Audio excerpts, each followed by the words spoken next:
She wasn't looking for rescue. She wasn't hoping for love. Miriam only wanted shelter, just long enough to catch her breath, to protect her daughter, and to carry her unborn child into a world less cruel than the one they fled. But when a quiet man opened his door near the frozen river, something unspoken passed between them. Something tender, something strong. Neither of them knew it yet, but this wasn't just survival. It was the beginning of a family. The river ran slow that morning, just like it had for hundreds of years before anyone dared speak its name.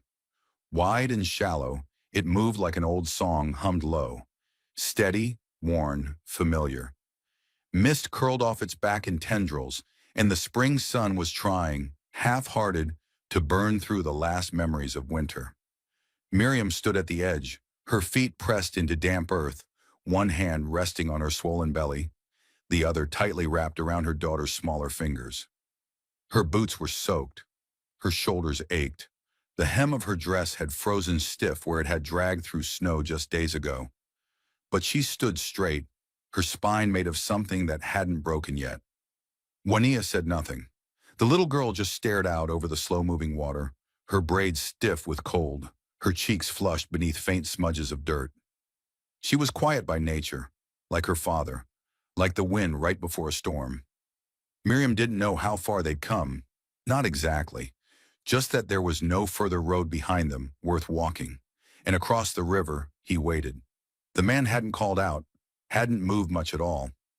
He stood near the tall pine at the bend, one hand resting on a wooden bowl, the other hanging loose at his side. He had appeared maybe an hour ago, long enough for Miriam to decide he wasn't going to draw a gun. He was watching them, not cruelly, not with suspicion, just watching, the way a coyote watches fire, half curious, half wary. Finally, he stepped forward. Miriam's grip tightened on Juania's fingers, and the girl pressed close to her side. The man raised both hands, empty. Then he crouched by the river's edge and set the bowl down on a flat rock, letting it rest there like an offering. "I got food," he said, his voice carrying across the water. "Bread. Stew from last night. Still warm." Miriam said nothing. The man didn't move. "Ain't much of a trap if I'm already standing here. Just a cabin. Just me." Still, she said nothing. Words were expensive, and trust had long since bankrupted her. "I'm Luke," he added. "Cabin's over that ridge." He didn't smile, didn't sell charm, just spoke, then waited. Miriam looked down at Juania, who was watching the bowl. The girl hadn't eaten in almost a day. Miriam had shared the last of the dried berries yesterday morning and promised they'd find something soon. The wind shifted. Miriam stepped forward, slowly, carefully, her eyes never leaving the man. He didn't move. When she reached the edge, she nudged the bowl with the toe of her boot, lifted it, sniffed, then handed it to her daughter. Juania ate fast but quiet. Luke didn't speak again. When Juania handed the bowl back, Miriam nodded once. "Storm coming," he said.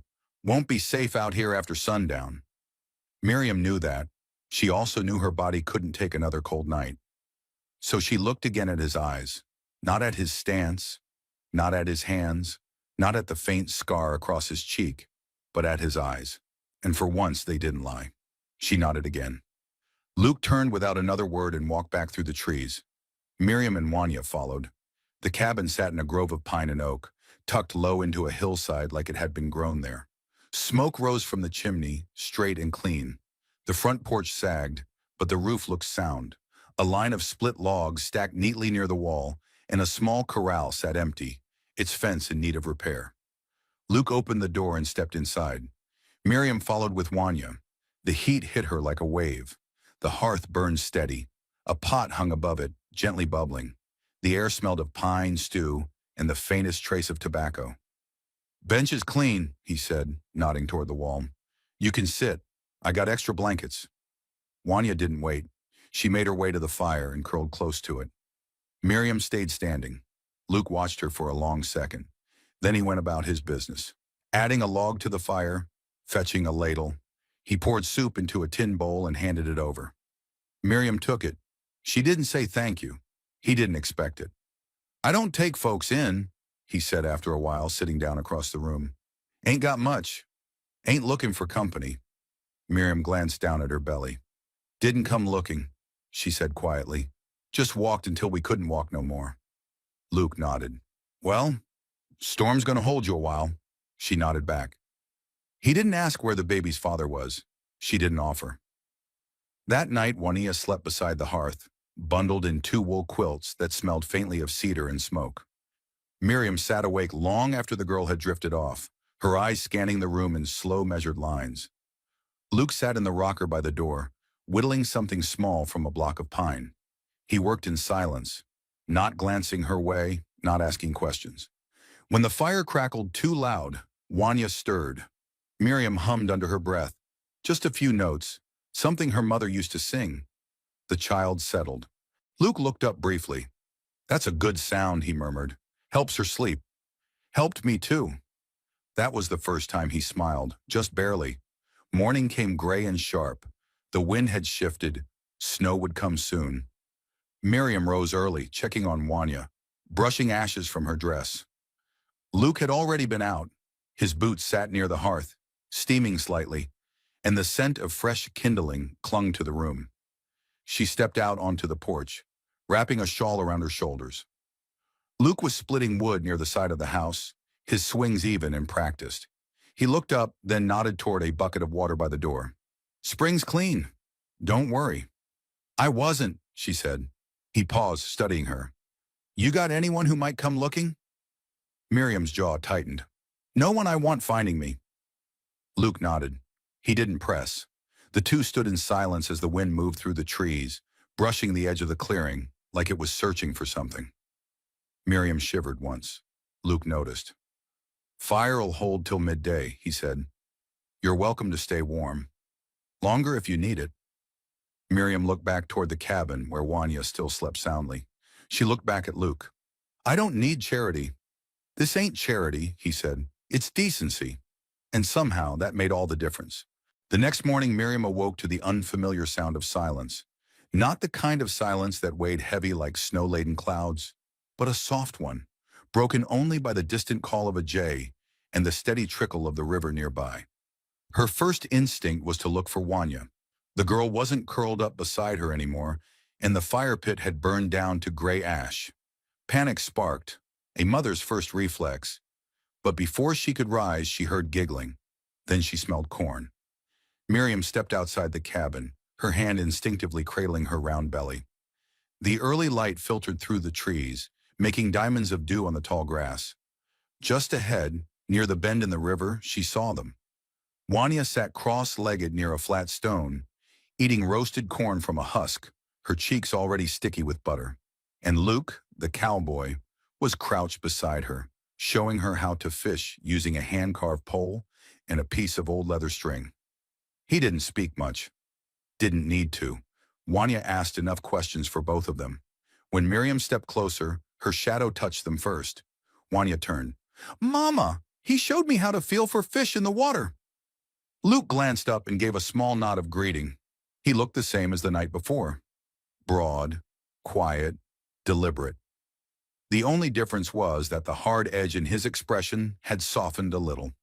Just enough. I didn't mean to let her wander, he said, standing as Miriam approached. I didn't ask you to mind her, Miriam replied, though her tone wasn't sharp. She looked at Wanya, who held out the half-eaten corn with a grin. He made breakfast. Luke cleared his throat. Not much. Just coals and what I had in the saddlebag. Figured she was hungry. Miriam took the corn, not because she needed food, though she did, but because she understood what it meant. She bit into it slowly, the heat grounding her more than any word could have. You're not used to company, are you? She asked after a long silence. Luke gave a short shrug. Not much of it, no. Wanya had gone back to her fish, dipping the line into the river with the concentration of a hawk watching a mouse hole. Miriam watched her for a moment, then turned back to Luke. Neither am I. They stood that way a while, strangers made less strange by a quiet morning and a child's laughter. It wasn't trust yet, but it was a step toward it. Back at the cabin, Miriam set to sweeping the floor with a branch broom, while Luke fed logs to the stove. It creaked when he opened it, and smoke curled up in lazy spirals through the chimney. Juanita sang softly to herself from the back stoop. The song was old, handed down from Miriam's grandmother, a lullaby sung in Lakota about the moon guarding the dreams of children. "She sings like your people," Luke said from where he crouched beside the firebox. "She is my people," Miriam replied gently, "and her father's. He died 3 winters ago." Luke didn't ask how. Instead he said, "She sings well." The silence that followed wasn't uncomfortable. It simply was. Miriam sat slowly at the edge of the cot, one hand rubbing small circles over her belly. She was beginning to feel the ache of travel lifting, though her body remained stiff from nights sleeping beneath a sky that offered no shelter. The baby kicked once, and she smiled faintly. Luke noticed. "Due soon?" Miriam nodded. 3 weeks, maybe less. He hesitated before asking, "And there's no one waiting?" "No." Her voice was flat. "I lost my sister to fever last spring. The rest, they're scattered or gone. I tried to return to the northern camps, but winter came hard. Juanita and we made it as far as here." Luke looked down at his hands, fingers laced together, calloused and cracked. "I wasn't expecting visitors." Miriam tilted her head. "And yet you didn't turn us away." He shrugged again. "Didn't seem right. You knocking like that. In that storm. Even ghosts don't knock, not after dark." A small smile tugged at the corner of Miriam's lips. "Then maybe I'm not a ghost." Luke stood, brushing ash from his pants. "No, ma'am. I reckon you're not." That afternoon, Luke brought out his tools and began mending a broken piece of fencing near the outer edge of the trees. Juanita followed him like a loyal pup, carrying nails in a small tin pail, and asking 1,000 questions about horses, hammers, and hawks. Miriam watched from the porch, slowly stitching a small blanket with faded blue thread. For the first time in months, she didn't feel like she was preparing for something to go wrong. The air, the land, even the silence seemed to hold its breath. Not in fear, but in peace. When the sun dipped low, Miriam called for Juanita to wash up, and Luke packed away his tools. Supper was thin stew and flatbread cooked over coals, but they ate it like a feast. The warmth in their bellies didn't come from the food alone. Later that night, when the girl had curled herself deep into sleep, Miriam sat by the fire with her hands folded over her growing stomach. Luke sat opposite her, whittling a piece of driftwood into something that looked like a bird in mid-flight. She watched him for a long time before speaking. "Do you ever miss it, being with people?" Luke didn't look up. "Sometimes." "Then why stay out here?" He paused, the blade stilled in his hand. "Because once you've buried too many things in one place, the silence starts to feel safer than the company." Miriam nodded. She understood that kind of silence all too well. She reached for her cup, sipped the last of the tea, and then added softly, "Silence isn't the same as peace." Luke looked at her then. Really looked, the flicker of firelight catching in his eyes. He didn't speak. He didn't have to.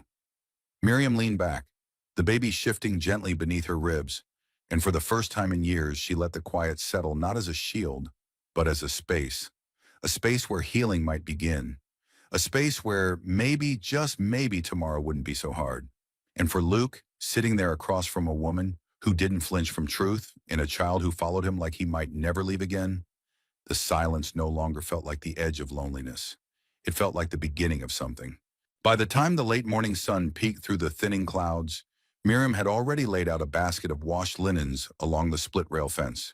The storm had passed in the night, taking with it the clawing wind and that heavy, breathless silence that had seemed to wrap the valley in suspense. Now there was only the sound of birds calling from the trees and the faint rustle of leaves as the air moved again. Not sharp, not cruel, just air, clean, living. She stood there for a moment, letting the warmth of the day touch her face. Her hand brushed instinctively over her swollen belly, not from pain but habit. She had started counting again. Days, movements, even hiccups, each moment a quiet reassurance that the little one growing inside her still held on, still believed in this place, in her, and maybe even in the man who now walked these woods like he belonged to them. Juanita came skipping around the bend from the creek, hair damp, arms muddy up to her elbows. "Mama, I saw a turtle, a big one with moss on his back. I named him Sage."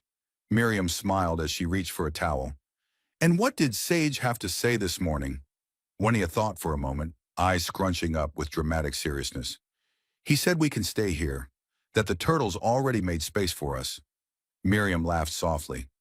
Well then, I suppose it's settled.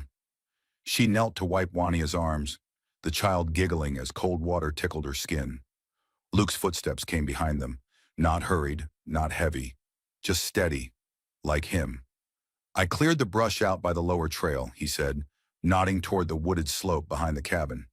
If you're feeling strong, we could start planting tomorrow. Miriam nodded, glancing up at him.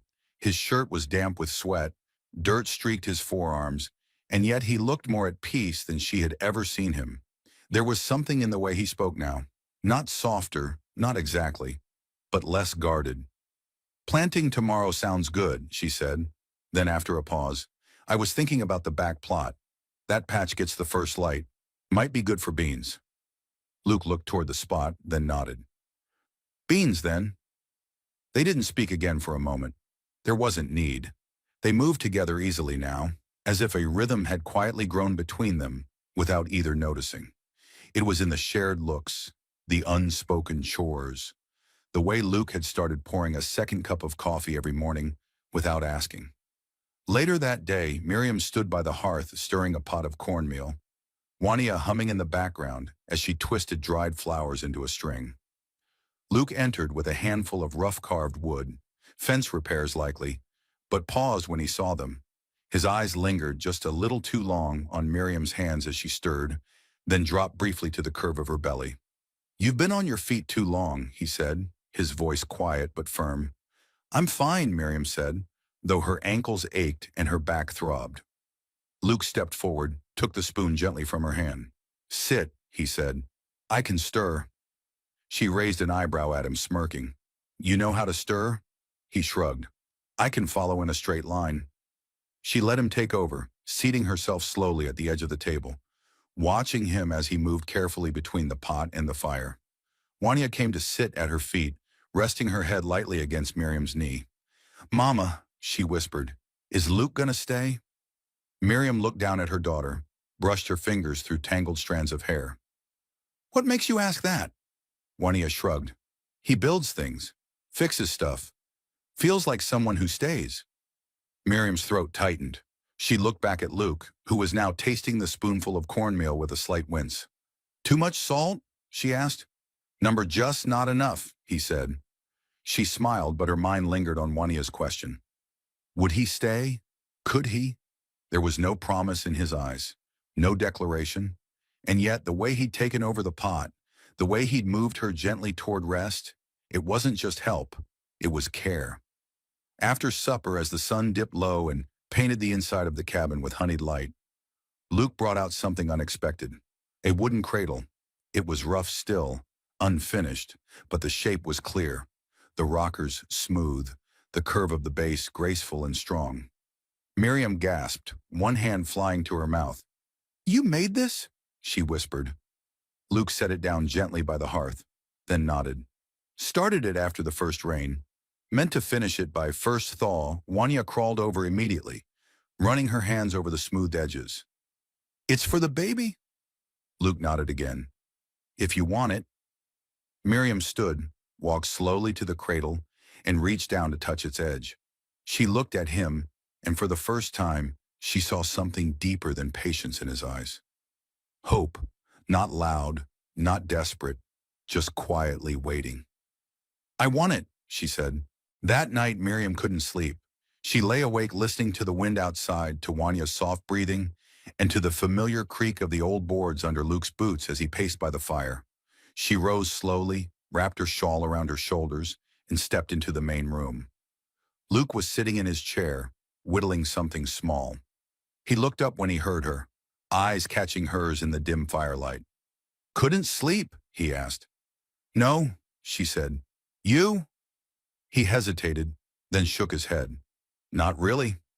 She sat across from him, silence stretching between them like fabric, warm and holding. I never meant to stay here, she said after a moment. When I came, I was just trying to survive.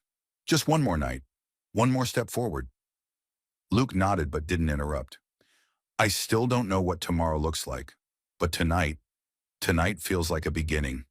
He set the carving down, leaned forward, elbows on his knees. Then let's make it one, he said. Miriam looked at him, the fire painting gold across his face, and felt the first true ache of something she hadn't allowed herself in years. Trust, not certainty, not safety, just the small, sacred start of believing in someone again. She reached forward slowly and laid her hand over his. And Luke, steady, quiet Luke, closed his fingers gently around hers. Not every beginning needs a bang. Sometimes it starts with a cradle, a bowl of stew, and a man who offers his hand without asking anything in return. By the time the moon had climbed high over the cottonwoods, casting silver ripples across the river behind the cabin, Miriam could no longer deny the change that had begun to settle over them. It wasn't just in the way Wanya laughed more freely now, or how her daughter had begun to follow Luke around like a shadow, peppering him with questions about trees, clouds, and how to start a fire with no matches. It was in the quiet comfort that bloomed between them, in the way their silences no longer ached but soothed.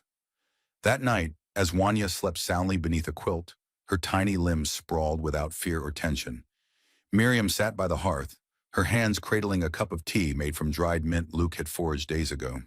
Luke sat across from her, whittling a small bird from soft pine, the shavings falling like snow onto the wooden floor.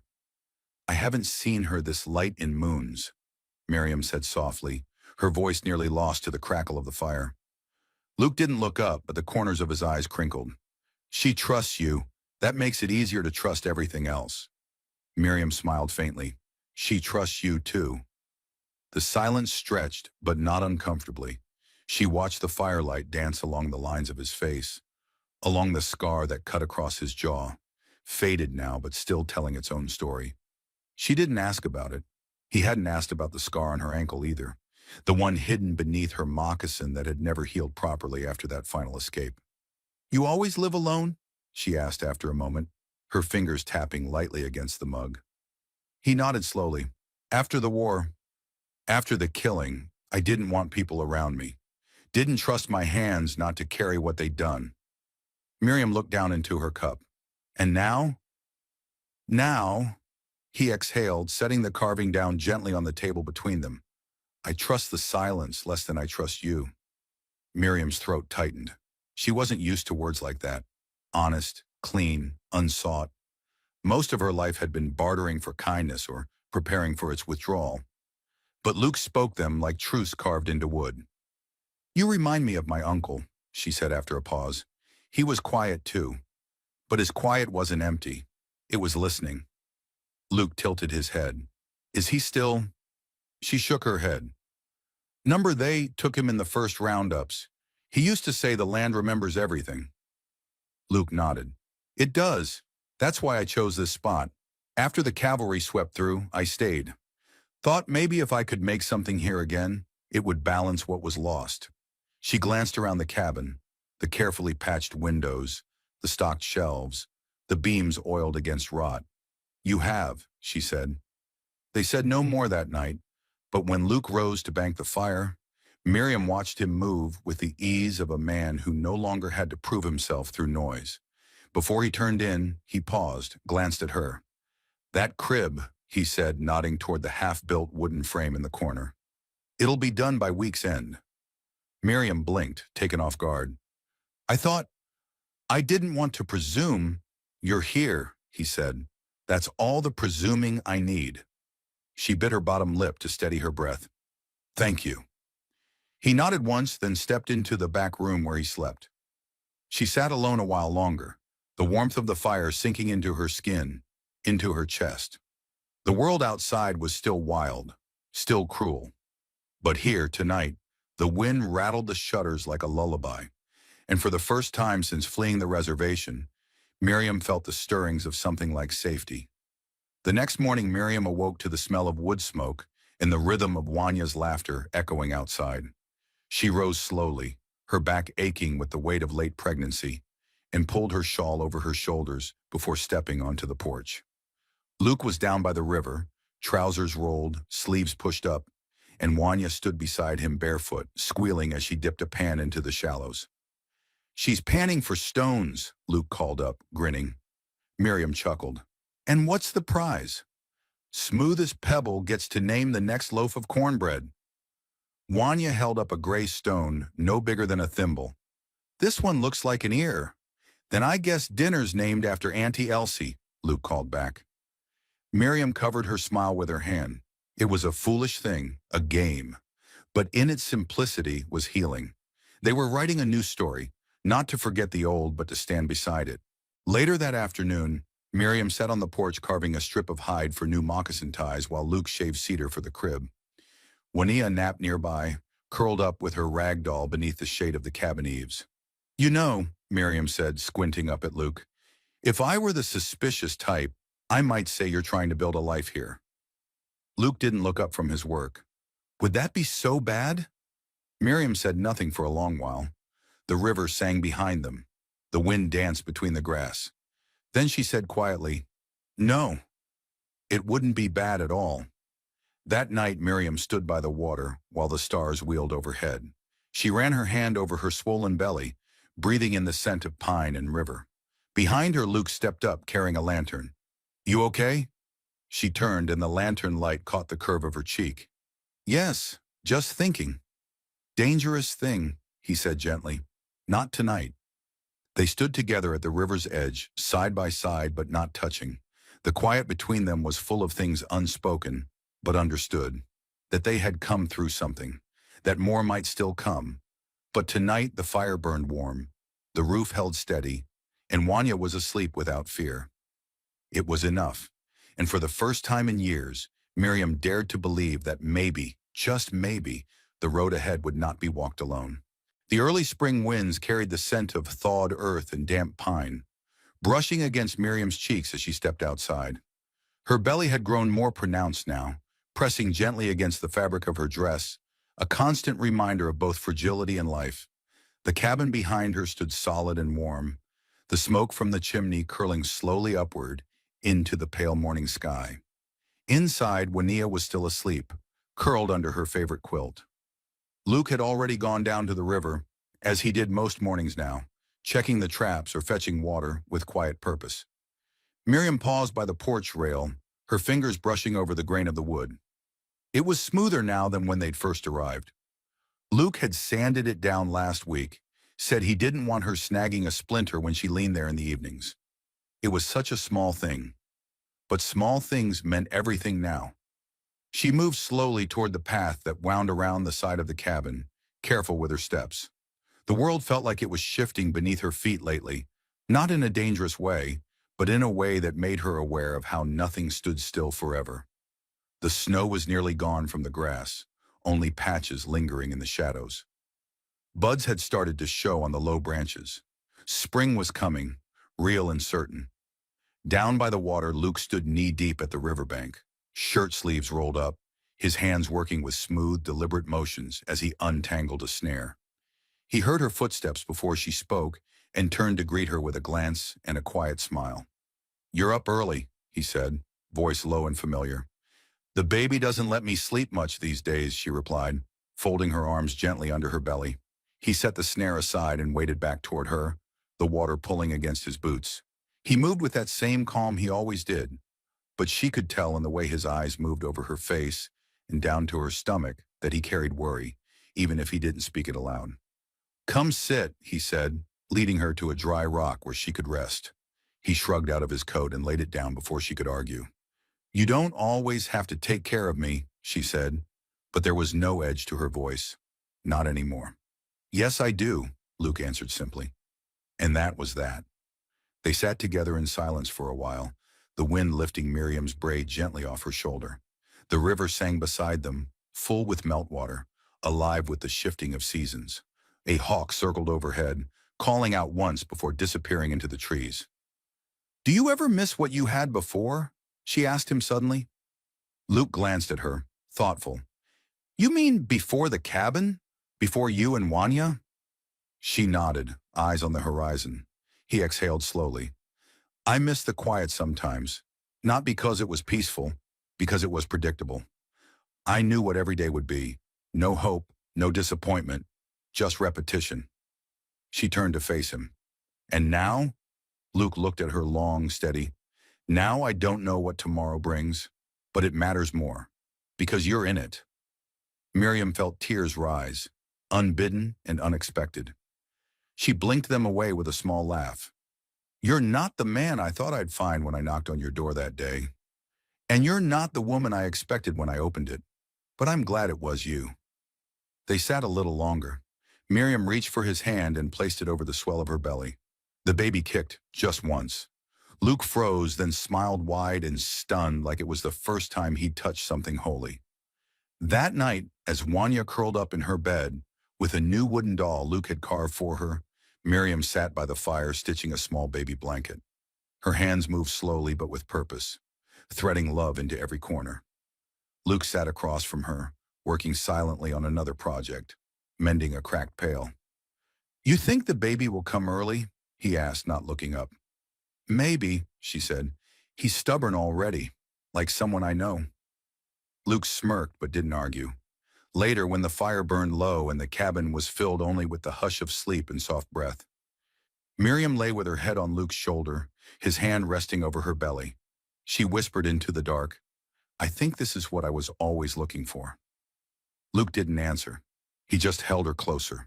And outside, the thawed earth breathed softly under the stars, holding their future steady in its arms. The first frost came early that year.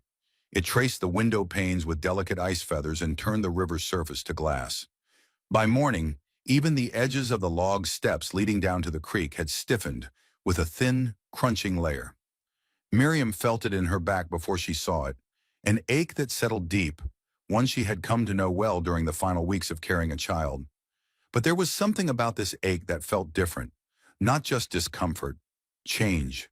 She stood on the porch with one hand braced on the beam, her other hand resting protectively on her round belly. The sun had not yet risen, and the world glowed with that faint, silver-blue haze that came just before dawn. Behind her, she could hear the soft scuffling of Wanya waking from her cot, her daughter already murmuring something about the chickens. And inside the house, Luke was stirring too. He always rose early, always checked the traps before breakfast. Miriam didn't call out to him. She stood quietly watching the breath rise from her mouth, the steam of it catching in the morning stillness, like smoke from a sacred fire. Today felt like a turning. It wasn't just the cold. It was the slow but certain pull inside her, the rhythm of something ancient waking in her bones. Her child, his child, was almost ready. And though they hadn't spoken of it directly, she knew Luke felt it too. They'd come so far in so short a time. What had begun with silence and survival had become something more rooted, more honest. He still didn't speak often, but when he did, every word counted. When she moved, he noticed. When she rested, he adjusted the task without needing to be asked. And in the quiet evenings, when Juania fell asleep curled by the hearth with her dolls, Luke would sit beside Miriam and run his hand gently along the small of her back, easing the tightness there without a word.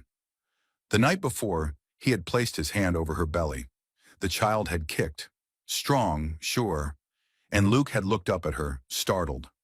She had laughed, and for the first time, he had laughed with her. Not a full-bellied laugh, but a quiet one, a release, like a door being opened. Now standing on the porch, Miriam whispered softly into the dawn, "You'll be born into peace. I promise you." Behind her, the cabin door creaked, and Luke stepped out, tugging on his coat. He nodded toward her belly. "Was it the baby?" he asked. She nodded. "He's talking with his feet again?" Luke's lips twitched into a smile. "Strong one." "Like his sister," Miriam replied, glancing back toward the cabin. Luke stepped beside her, scanning the sky. "We should gather the last of the squash before the ground hardens, and the tobacco leaves. We can hang them in the loft." She nodded, grateful for the distraction, the movement. But before she turned, she reached for his hand. He hesitated, then laced his fingers with hers. That alone warmed her more than the rising sun ever could. They spent the day quietly preparing, working with the rhythm they had come to know. Wanya helped as much as her small hands could. She carried baskets, dusted shelves, and fed the hens who clucked loudly as she passed. She was growing tall, longer limbs, bolder voice. There were moments when Miriam would watch her daughter from the doorway and feel tears prick her eyes, knowing how close she had come to losing all of it that day by the river. It was near dusk when the first pain hit. Miriam had been kneeling to tie the last of the herbs, her back aching but manageable, when a sudden, deep tightening gripped her lower belly. She froze. Breath caught. The cord slipped from her hands. Luke noticed instantly. He crossed the yard in 4 strides. "Miriam!" She looked up at him, trying to hide the fear. "It's starting." Luke didn't say a word. He simply helped her up and guided her inside. Juanilla ran ahead, grabbing blankets just as she had been taught.